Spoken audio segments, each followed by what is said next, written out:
नमस्कार, आप देख रहे हैं एएनबी न्यूज। मैं हूं आपके साथ मोनिका। स्वागत है आपका अपने उत्तराखंड में। आइए नजर डालते हैं खबरों पर। पीएम मोदी की सरकार के 9 साल पूरे हो चुके हैं। केंद्र सरकार की 9 साल की उपलब्धियां गिनाने के लिए बीजेपी ने बड़ा प्लान बनाया है। इसके तहत देहरादून में संवाद कार्यक्रम आयोजित किया गया है। केंद्रीय मंत्री संजीव बालियान और उत्तराखंड के मुख्यमंत्री पुष्कर सिंह धामी ने इस कार्यक्रम में भाग लिया। कार्यक्रम को संबोधित करते हुए सीएम धामी ने कहा कि वर्ष 2014 से पहले जितनी भी योजनाएं बनती थीं, वे सभी योजनाएं व्यक्तिगत हितों को ध्यान में रखकर बनाई जाती थीं। लेकिन 2014 के बाद जितनी भी योजनाएं लाई गई हैं, वे सभी देश की आम जनता को समर्पित हैं।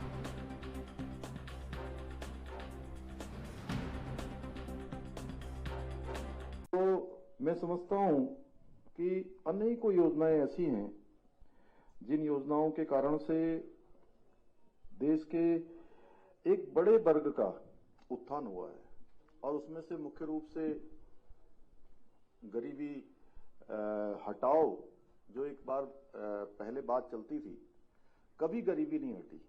अलबत्ता गरीब को हटाने की कुचेष्टा जरूर देश के अंदर हुई। जिन्होंने देश के अंदर लंबे समय तक शासन किया, यानी कि 55 सालों तक, 60 सालों तक जिन्होंने देश के अंदर शासन करने का काम किया, उन्होंने कभी गरीबों के लिए कोई काम नहीं किया। अलबत्ता देश के साथ समझौतों पर समझौते किए गए, वोटों के लिए राजनीति की गई।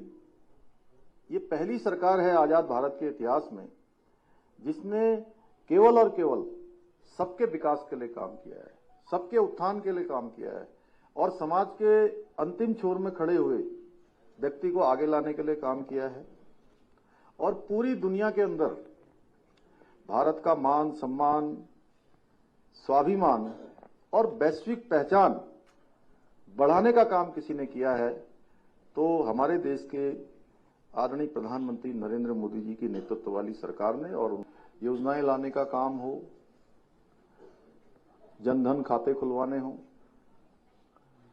या अभी कोरोना महामारी में देश की 80 करोड़ जनता को 2 समय का भोजन मिलता रहे, कोई भूखे पेट न सोए, उसके लिए योजना करनी हो, उन सभी पर जिस प्रकार से काम हुआ है, और चाहे रूस यूक्रेन युद्ध का हालिया वाकया हो जिसमें हमने भली भांति देखा कि देश के जो हमारे पढ़ने वाले विद्यार्थी थे वहां पर, उनको किस प्रकार से वहां से वापस लाने का काम हुआ।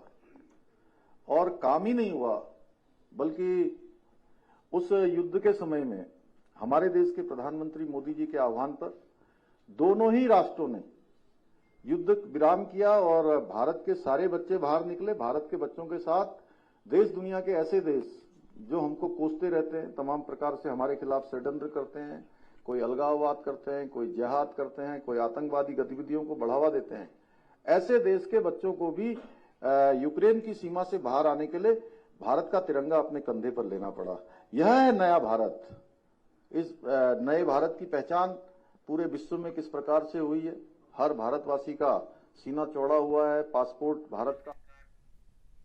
महासंपर्क अभियान के लिए बीजेपी सरकार ने पूरी तैयारी कर ली है, जिसके चलते उत्तराखंड में भी अभियान के माध्यम से बीजेपी मोदी सरकार के 9 साल पूरे होने पर प्रदेश भर में बड़े कार्यक्रम आयोजित करने जा रही है, जिसके चलते बूथ लेवल पर बीजेपी सांसदों के प्रवास तय किए और वहीं मंत्रियों और विधायकों को भी फील्ड में जाने के निर्देश दिए गए हैं। महासंपर्क अभियान के जरिए बीजेपी हर वर्ग के लोगों से कनेक्ट होने की कोशिश करेगी।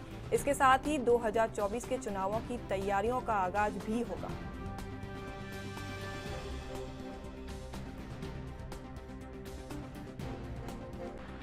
देखिए, कांग्रेस के लोगों को कभी हमारे साथ बहस में बुलवाइए,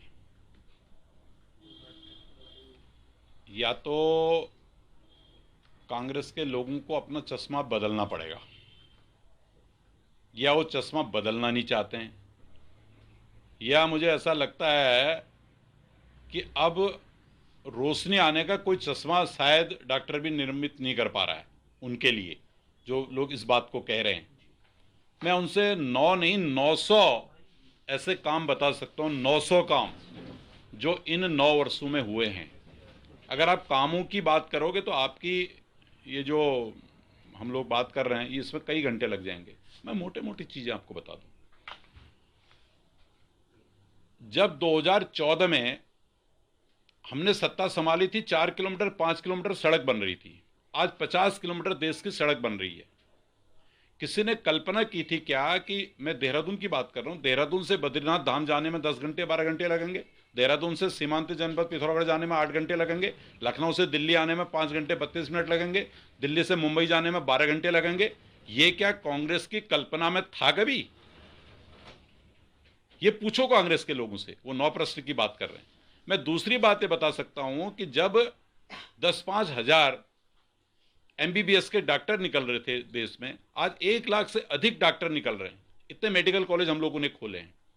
क्या कांग्रेस की कल्पना में? प्रदेश सरकार ने राज्य के पुराने स्कूलों को अटल उत्कृष्ट स्कूलों का नाम देकर सीबीएसई से संबंध किया था, लेकिन कुछ स्कूलों का परीक्षा फल काफी खराब रहा, जिसके चलते विभाग ने इन स्कूलों के शिक्षकों की गर्मियों की छुट्टियां रद्द कर इस अवधि में छात्र छात्राओं को स्कूल आकर पढ़ाने के निर्देश जारी किए हैं। वहीं मामले को लेकर शिक्षा मंत्री धन सिंह रावत ने कहा कि जिन छात्र छात्राओं की कंपार्टमेंट आई है वो छात्र छात्राएं स्कूल में आकर ऑनलाइन अध्ययन करेंगे। साथ ही उन्होंने कहा कि जो छात्र फेल हुए हैं वो अंक सुधार परीक्षा दे सकते हैं।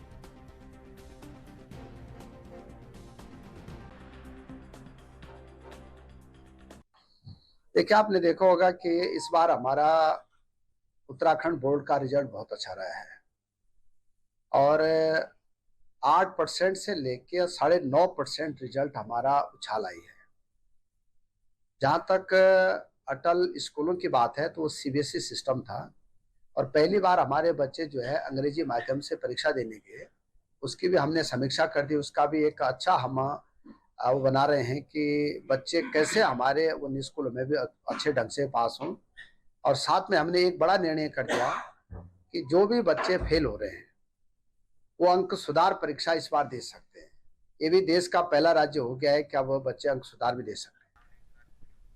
केंद्र और राज्य सरकार की तमाम विफलताओं को लेकर उत्तराखंड कांग्रेस अब लोगों के बीच पहुंचकर जागरूकता अभियान चलाने की तैयारी कर रही है। इसके लिए उत्तराखंड कांग्रेस ने कई कार्यक्रम निर्धारित किए हैं। वहीं कांग्रेस के इस कार्यक्रम को लेकर उत्तराखंड बीजेपी ने कटाक्ष किया।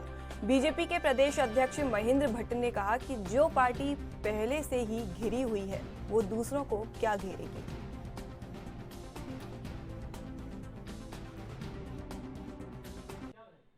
पार्टी किसी को घेर नहीं सकती है। हमारे कार्यकर्ताओं से कांग्रेस, हमारे कार्यक्रमों से कांग्रेस विचलित हो रखी है और आंतरिक द्वंद्व से निपट जाए तो हम भी दो हाथ करने को तैयार हैं। और मैं कह सकता हूं कि पिछले दिनों जिस प्रकार के कार्यक्रम पूरे प्रदेश के अंदर हमने चलाए हैं, पार्टी की ओर से सरकार की जो योजनाएं हैं उनको घर घर तक पहुँचने का जो अभियान, महासंपर्क अभियान के तहत हम भविष्य में लेने वाले, वो अपने आप में एक प्रकार से मैं कह सकता हूँ कि जनादेश की सफलता की बहुत बड़ी पूंजी हम बनाने जा रहे हैं। और अभी क्योंकि कल मीडिया के लोगों के साथ हमारी भेंट में हमारे राष्ट्रीय पदाधिकारी इसमें रहेंगे और महासंपर्क अभियान का विधिवत श्री गणेश 31 तारीख को देश के प्रधानमंत्री राजस्थान से एक सभा को संबोधित करेंगे। हमारे कार्यकर्ता सभी विधानसभा के अंदर उस संदेश को सुनेंगे और एक तारीख से लेके और 30 जून तक के हमारे पूरे प्रदेश के कार्यक्रम बन चुके हैं। अभी हमारी जिले की बैठकें संपन्न हुई, इस बार विधानसभा मंडलों की बैठकें संपन्न हुई और कल से विद्युत रूप से हमारा महासंपर्क अभियान प्रारंभ हो जाएगा। उत्तराखंड में स्वास्थ्य सेवाओं को बेहतर बनाने के लिए स्वास्थ्य विभाग की ओर से ठोस पहल की जा रही है। प्रदेश के स्वास्थ्य मंत्री डॉक्टर धन सिंह रावत ने चिकित्सालयों में रेडियोलॉजिस्ट की कमी को लेकर कहा कि जल्द ही इसे दूर करने के प्रयास किए जा रहे हैं। कई डॉक्टरों को रेडियोलॉजिस्ट की 6-6 महीने की ट्रेनिंग देकर इस कमी को दूर करने का प्रयास किया जा रहा है।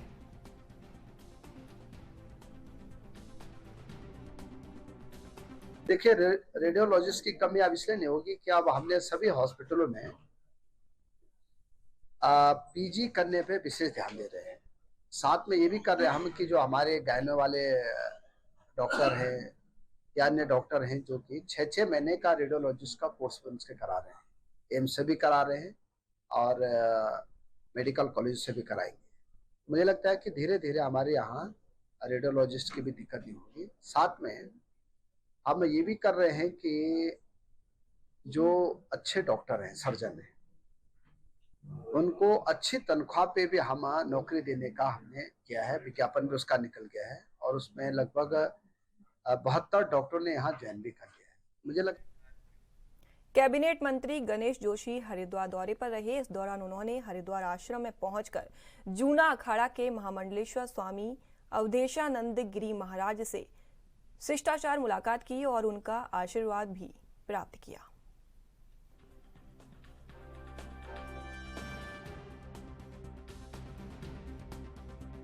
के अद्वैत के गुरु महामंडलेश्वर अवधेशानंद से मिलने का सौभाग्य प्राप्त हुआ और आज वास्तव में हिंदुओं को एकजुट होने की आवश्यकता है।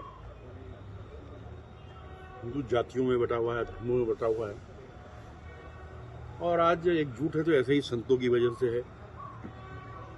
तो मेरी कोशिश होती है कि जब जब भी मैं यहाँ पर आता हूँ, मैं आपका आशीर्वाद, मार्गदर्शन लेने आता हूँ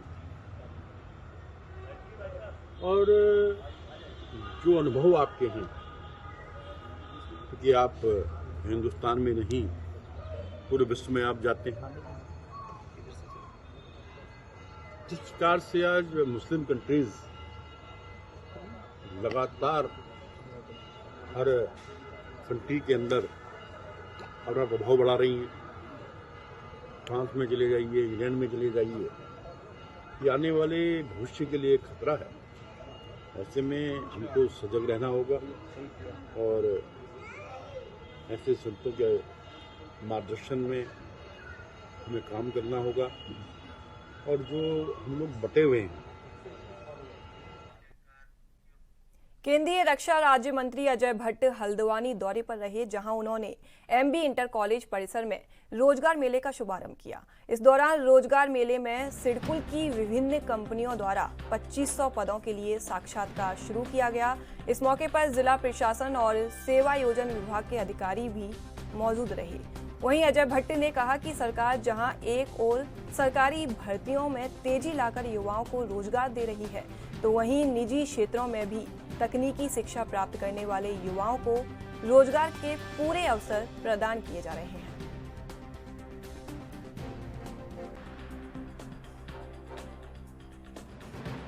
हम अपने युवकों को और अपने बेटे बेटों को रोजगार देने की कोशिश करते हैं। उसी की यह एक कड़ी है कि हमने आज हल्द्वानी में रोजगार देने के लिए रोजगार मेला शुरू किया है, जिसमें कई कंपनीज आज यहाँ पर आ रही हैं। मुझे उम्मीद है कि जिसकी जैसी योग्यता है, योग्यता के आधार पर काफ़ी लोगों को आज रोजगार मिलेगा। और जो केंद्र सरकार ने कहा है पहले कि हम सरकारी रोजगार भी दे रहे हैं, इस तरह के रोजगार के अवसर भी पैदा कर रहे हैं। और बाकी हमने ऐसे कार्यक्रम लिए हैं, प्रधानमंत्री जी ने इतने लंबे चौड़े कार्यक्रम हैं हमारे कि कोई बेरोजगार रह ही नहीं सकता है। आपने देखा है कि कई लोगों ने तो अपने हाथ से अपने उद्योग खोल के रोजगार लोगों को दिए हैं, यानी कि रोजगार देने वाले बने हैं। अभी हमने जो सरकारी रोजगार दे दिए हैं, 5 चक्र तक अभी तक अपॉइंटमेंट हो गए हैं। 3,59,000 लोगों को रोजगार मिल चुका है। क्वेस्कॉप विश्व में सबसे बड़ी स्टाफिंग कंपनी है और भारत में सबसे ज्यादा रोजगार देने वाली कंपनी है। हमारे तकरीबन इंडिया में 5 लाख एम्प्लॉय काम करते हैं और हम प्रतिवर्ष तकरीबन 1 लाख लोगों को रोजगार दे रहे हैं और पर मंथ हमारा औसतन रोजगार 20 से 25,000 लोगों। हम रोजगार मेले का लाभ लेने तो आए हैं। मेन मुद्दा हमारा ये नहीं है कि रोजगार तो सर मिल भी जाएगा, पर मेन क्या है कि हमको सैलरी कितनी देंगे। उत्तराखंड का ग्रेड पे 6200-6500 है सर, उसमें आदमी कमरा लेगा, किराए पे रहेगा, रहना करेगा। उत्तराखंड आपदा प्रबंधन प्राधिकरण के सचिव रंजीत सिन्हा की अध्यक्षता में सचिवालय स्थित डीएमएमसी सभागार में मानसून से पूर्व की तैयारियों को लेकर राज्य के समस्त जिलाधिकारियों के साथ वीडियो कॉन्फ्रेंसिंग के माध्यम से बैठक की गई और जिलाधिकारियों को मॉक ड्रिल कराए जाने के निर्देश दिए। बैठक में आईजी एसडीआरएफ रिद्धिम अग्रवाल और आपदा प्रबंधन के अपर सचिव सविन बंसल मौजूद रहे। साथ ही राज्य स्तर के समस्त लाइन डिपार्टमेंट के अधिकारी भी शामिल हुए।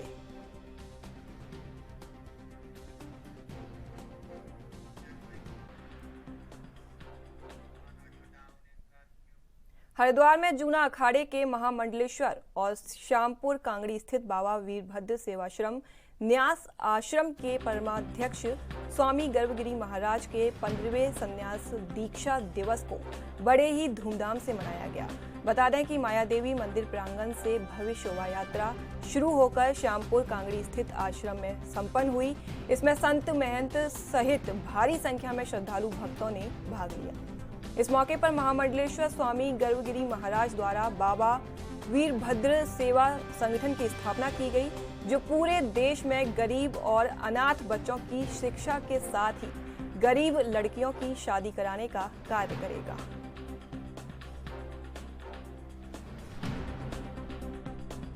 जैसे कि हमारे संगठन ने आज शुरुआत की है, इस दिन को चुना है, हमारे संगठित हो गए लोगों ने एक नए संगठन का जो गठन किया है वो इसलिए नहीं किया कि हम कोई संकल्प लेके चलेंगे। ये हमारा दायित्व है, हमारी मजबूरी है कि हमें एक नया संगठन बनाना पड़ा।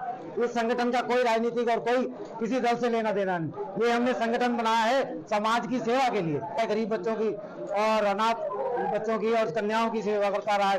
हर गरीब तक पहुंचने का प्रयास करता है, लेकिन वो एक सीमित मात्रा तक हम लोग पहुंच पा रहे थे। आज इस संगठन के माध्यम से जब हमने पूरे नॉर्थ इंडिया में इसको आज एक साथ उतारा है, सभी जो व्यक्तियों को जोड़ के संगठित करके, तो इसमें अब हम ज्यादा लोगों तक पहुंच पाएंगे। धीरे धीरे हम पूरे भारतवर्ष में इस चीज को ले जाएंगे। जो ये एक कदम हमारा है, मैं चाहता हूं कि हर एक व्यक्ति जो सामर्थ्य रखता है वो इस तरह के संगठन का निर्माण करे, ताकि अपने आसपास के लोगों को शिक्षा का प्रचार प्रसार कर सके। गरीब कन्याओं को दोबारा से शादी के लिए कोई मजबूर ना करे और उनकी इच्छा से उनकी शादी हो सके। सभी तरह की कोई हम व्यवस्था बना के दे सके। किसी भी आवश्यक चीज को किसी व्यक्ति तक पहुंचने में देरी नहीं होनी चाहिए। क्या है, जिसके पास सामर्थ्य है वो लेके छुपा के बैठा है, जिसके पास सामर्थ्य नहीं है वो घूम रहा है, भटक रहा है, दोनों को मिला। उत्तराखंड के ऊंचाई वाले इलाकों में बारिश और ओलावृष्टि की आशंका जताई गई, जबकि मैदानी क्षेत्र के कुछ इलाकों में बारिश और गर्जना की आशंका जताई, जिसे लेकर मौसम विभाग ने आज के लिए बारिश का ऑरेंज अलर्ट जारी किया।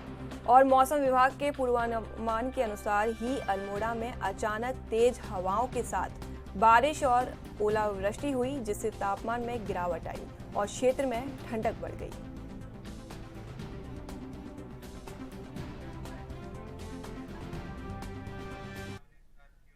अल्मोड़ा छात्र संघ के अध्यक्ष मनोज कुमार और स्नातकोत्तर महाविद्यालय द्वारहाट के प्रतिनिधि जगदीश चंद्र और संदीप आर्या के नेतृत्व में उच्च शिक्षा मंत्री डॉक्टर धन सिंह रावत से मुलाकात हुई। छात्र संघ अध्यक्ष मनोज ने अपनी महाविद्यालय के विषय को लेकर चर्चा करते हुए बताया कि महाविद्यालय में स्नातक 6 विषयों में चला आ रहा है और 3 विषयों में स्नातकोत्तर चल रहा है।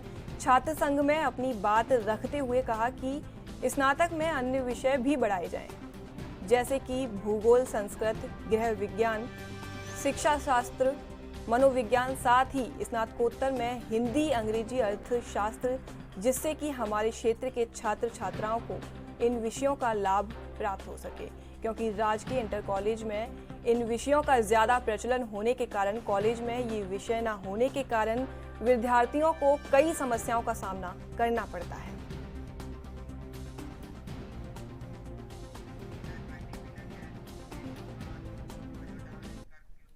भवन विद्यालय चंडीगढ़ का एडवेंचर और साइकिलिंग क्लब चंडीगढ़ से काठमांडू तक मैत्री 2023 का आयोजन करते हुए एक और असाधारण यात्रा लेकर आज काशीपुर पहुंचा। यात्रा का स्वागत करते हुए तमाम लोगों ने युवा साइकिल चालकों के हौसले की सराहना की। उन्होंने इस बात पर जोर दिया कि उनकी हिम्मत यात्रा सीमाओं को पार करती है, जो जीवन के सभी क्षेत्रों के लोगों को प्रेरित करेगी। बता दें कि साइक्लोथॉन का मुख्य उद्देश्य भारत और नेपाल के बीच सदियों पुराने संबंधों को मजबूत करना है। इसके साथ ही पड़ोसी देश के साथ दोस्ती और प्यार के गहरे बंधन को बढ़ावा देना है। ऐसे में 12 दिनों के दौरान छात्र और शिक्षक अपनी साइकिल पर 1300 किलोमीटर की दूरी तय करेंगे। काठमांडू के लिए उनका मार्ग उन्हें हरिद्वार, काशीपुर, सितारगंज, कपिलवस्तु और भरतपुर जैसे उल्लेखनीय स्थलों से ले जाएंगे और उनके अनुभव की समृद्धि को जोड़कर उन्हें अलग सांस्कृतिक अनुभव कराएगा।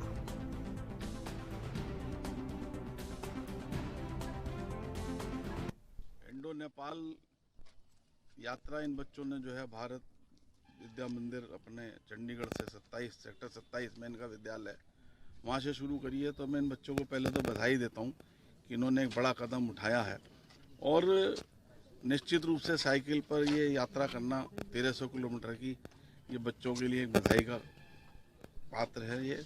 और ये यहाँ से जो है अपने यहाँ से सितारगंज होते हुए और फिर ये अपने नेपाल में प्रवेश करेंगे और इन्होंने काठमांडू तक की 1300 किलोमीटर की यात्रा करके जो है एक संदेश देना है मैत्री का कि हमारे भारत नेपाल से हमारे क्या संबंध हैं, किस तरीके की मित्रता है।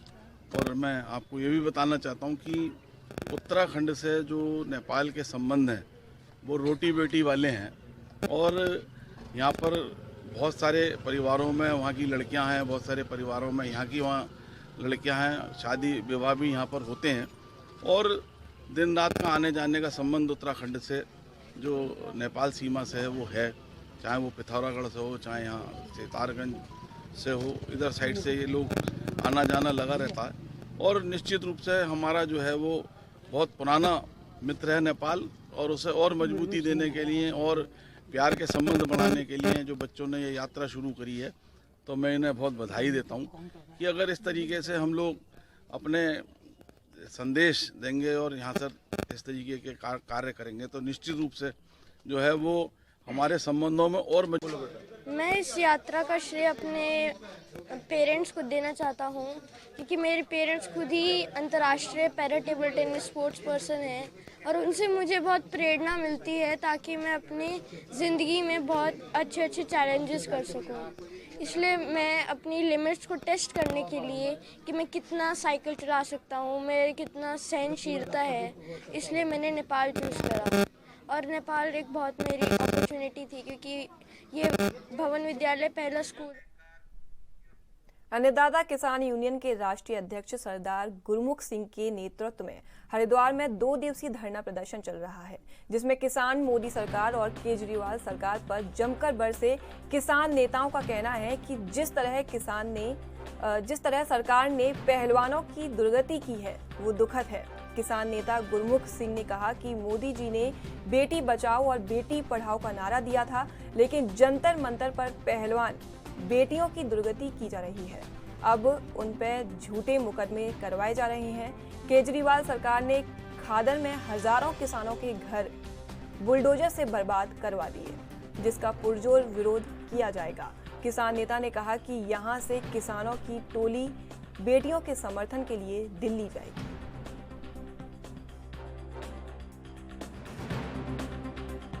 हमारा हर साल की तरह एक शिविर लगता है प्रदेशों का, देशों की जो मसले हैं उनको हल कराने के लिए। खास करके जो हमारा मुद्दा है वो ये है, जो जंतर मंतर के अंदर बृजभूषण ने जो इतना बड़ा सिस्टम को चलाकर मोदी जी ने एक ही बात कही थी, बेटी पढ़ाओ और बेटी बचाओ। वो मेरा मुद्दा है कि जो बेटी कहाँ गई और जिसको पढ़ाना था लिखाना था, आज वही बेटी जो दुनिया से कोने कोने से आवाज़ उठकर आ रही है कि उन्हीं बेटियों के ऊपर आज 2 महीने से जो बेटियां बैठी हुई हैं उनके अंदर इतना बड़ा लाठीचार्ज करवाकर उनके साथ क्या हो रहा है ये आपने कल देखा होगा क्या है। दूसरी बात, जितना भी हमारे खापे हैं वहाँ हरियाणा की, पंजाब की, जितने भी हमारे संगठन हैं उस बेटी के साथ खड़े हुए हैं, इसमें कोई बात नहीं है। मेरा यहाँ शिविर है और शिविर यहाँ ख़त्म होने के बाद हमारा पूरा सिस्टम जो है अन्नदाता का किसान यूनियन के, मेरे पहले भी श्री सिल्लर जी जो मेरे प्रधान है दिल्ली के अध्यक्ष हैं, वो अपनी पूरी टीम के साथ वहाँ हर रोज़ उस धरने पे बैठते हैं और यहाँ से ख़त्म करने के बाद आगे कोई ऐसा हम फैसला लेंगे जो वहाँ दिल्ली के जो केजरी सरकार है उसको दिखाएंगे कि भाई एक किस तरह एक बेटी के साथ ऐसा किया जाता है। दूसरा मेरा मुद्दा, एक खादर के अंदर 20,000 लोग हैं जो बेघर कर दिए केजरीवाल ने और उनके खेतों के अंदर, मजदूरों के अंदर, उनकी कोठियां, उनके ज़मीनों के अंदर बुलडोजर चलाकर उनका तहस नहस कर दिया। 100 साल से वो वहाँ के उनकी ज़मीनें थी उन पे कब्जा कर लिया गया है। और मेरा जो है वहीं जो किसान है वहाँ हमारा धरना भी चला हुआ है 2 महीने। हरिद्वार में आज महानगर कांग्रेस द्वारा चंद्राचार्य चौक पर मोदी सरकार के महिला पहलवानों और देश के खिलाड़ियों के प्रति तानाशाही रवैये के विरोध में पुतला दहन कर विरोध प्रदर्शन किया गया।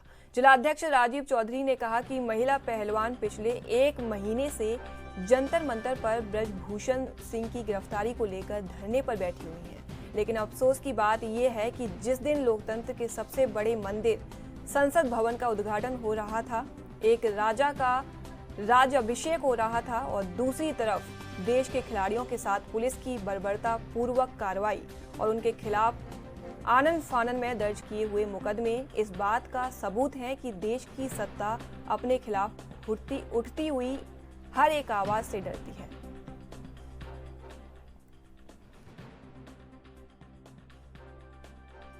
मांग ये है कि पिछले 1 महीने से ज़्यादा भारत की बेटियां जिन्होंने ओलंपिक में भारत का झंडा पूरी दुनिया में ऊंचा करने का काम किया, जो हमेशा हर प्रतियोगिता में भारत के लिए पदक जीत के आई है, भारत की आन बान शान है, उन बेटियों के ऊपर जब वो एक जायज़ मांग कर रही थी, एक हिंदुस्तान के बहुत ही नामचीन गुंडे और अपराधी जिसके खिलाफ पोस्को का मुकदमा दर्ज है ब्रजभूषण सिंह शरण के खिलाफ, उसके शोषण के खिलाफ वो धरने पर बैठी हैं और मुकदमा दर्ज होने के बाद उनकी गिरफ्तारी नहीं हो रही है।